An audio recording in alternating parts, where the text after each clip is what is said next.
Bonjour monsieur Arnaud de Lagrange, Bonjour. vous allez bien? Ma foi, à Nice, on peut que aller bien au soleil du Sud. Tant mieux. Donc vous êtes grand reporter, vous étiez rédacteur en chef au Figaro pour le service international. Oui. Aujourd'hui vous êtes correspondant à Londres. Vous êtes reconnu pour vos romans informatifs mêlant histoire, poésie sur la guerre. Mais dans votre dernier livre, vous sortez un petit peu de cette habitude car vous parlez beaucoup de légendes de la mer. Et nous allons donc en parler. Et d'ailleurs, est-ce que vous pouvez présenter votre livre? Eh bien, ce livre, c'est un peu une navigation en fait avec des escales où en fait on rencontre des grandes figures maritimes, hommes et femmes qui ont fait, qui continuent à faire l'histoire de la mer, parce que je pense que le sillage est ouvert par ces personnalités-là. Ça peut être Florence Artaud, Bernard Moitessier, mais des gens moins connus comme ces deux navigatrices anglaises pionnières des années 50 et 60 à qui je consacre un chapitre que j'adore parce que c'est des filles absolument incroyables avec un culot monstre qui ont été les premières à traverser l'Atlantique en solitaire. Voilà, ce genre de figures.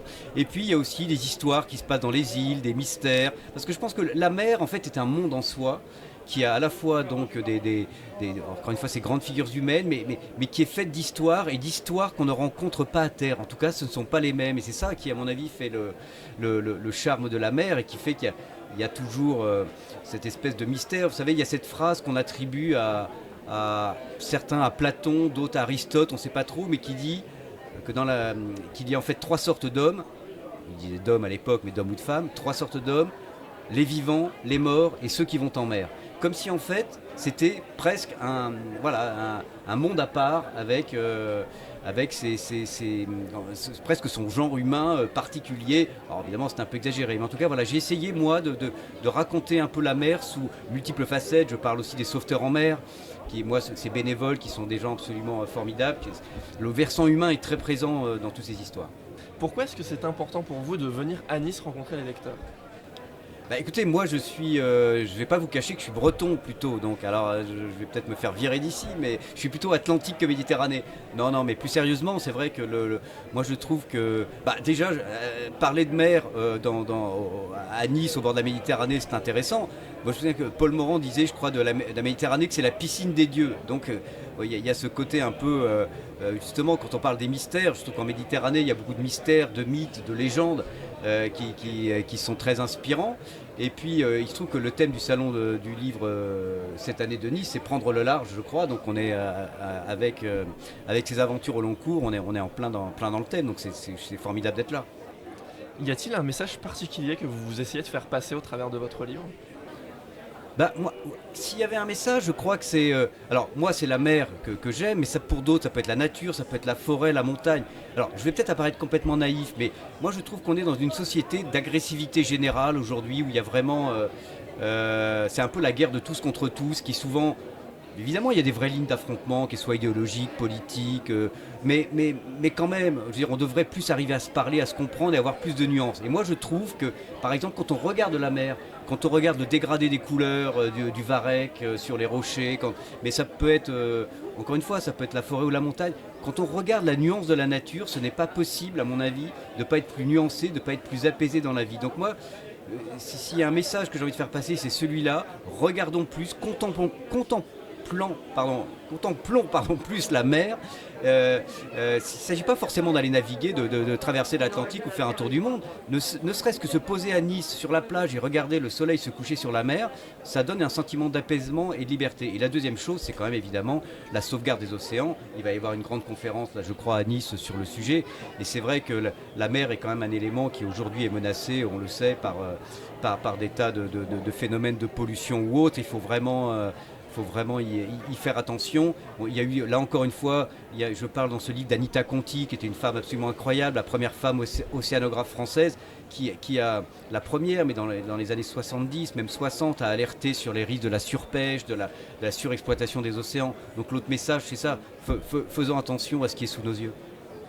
Dans votre livre, vous mêlez récits historiques avec des réflexions personnelles. Comment est-ce que vous faites pour équilibrer ces deux aspects? Bah, moi, ce que j'aime, c'est ces espèces de déambulation comme ça, où en fait on rencontre des figures qui vous inspirent, et ces figures vous inspirent des réflexions, vous donnent des pistes, vous invitent au voyage, vous prennent par la main parfois, et donc j'aime bien ces allers-retours, en effet, toujours entre l'histoire et le monde réel. Et dans le journalisme aussi, puisque je suis journaliste en effet, comme vous l'avez rappelé par ailleurs, pas uniquement romancier, j'ai toujours aimé ça. Moi, c'est la mise en perspective historique, c'est-à-dire que même si vous allez décrire une situation extrêmement réelle, par exemple une guerre, quand j'allais couvrir une guerre en Angola ou en Afghanistan, etc., c'est toujours essayer de se replacer dans le temps long et remonter le fil de l'histoire qui donne toujours énormément d'explications sur ce qui se passe à ce moment-là. Donc moi, j'aime beaucoup ces allers-retours. D'ailleurs, en tant que grand reporter, comment est-ce que votre expérience journalistique influe votre écriture? Alors, c'est vrai que j'essaye dans mes romans d'avoir une écriture entre guillemets non journalistique, c'est-à-dire j'ai essayé de me démarquer. D'ailleurs, mes premiers romans se passaient dans l'histoire, dans le passé, parce que je n'ai pas, par exemple, je suis allé au moment du 11 septembre, j'ai passé un mois et demi en Afghanistan, par exemple. Enfin, j'ai couvert pas mal de conflits. J'aurais pu placer une histoire dans une situation que j'avais vécue, et peut-être que ça aurait été bien d'ailleurs de le faire, j'en sais rien. Mais je me disais, je risque trop d'écrire mon roman comme un article ou comme un grand reportage, et je voulais pas. Donc je me suis un peu toujours démarqué dans le temps. Mais en revanche, à mon avis, ce qui influe beaucoup, c'est qu'en tout cas, ma conception du journalisme, enfin du reportage, je ne dis pas du tout que c'est... Bon, en tout cas, moi, c'est comme ça que j'aime le pratiquer, c'est l'attention aux détails.